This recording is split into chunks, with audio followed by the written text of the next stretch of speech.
तुम्ही पाहू शकता आपला हा सुबक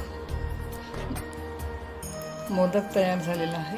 प्रत्येकाला जमेल तसं तुम्ही करू शकता। नाहीच हाती जमले तर साचा देखील तुम्ही वापरू शकता। आता परत मी तुम्हाला अजून एक मोदक करून दाखवते।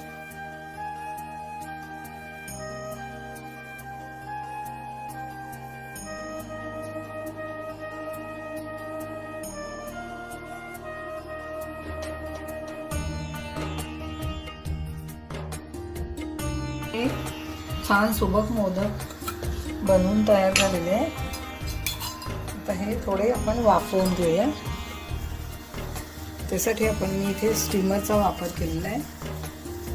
तुमच्याकडे जर केळीचं पान असेल तर केळीच्या पानात देखील तुम्ही वाफवू शकता, किंवा केळीचं पान नसेल तर साधा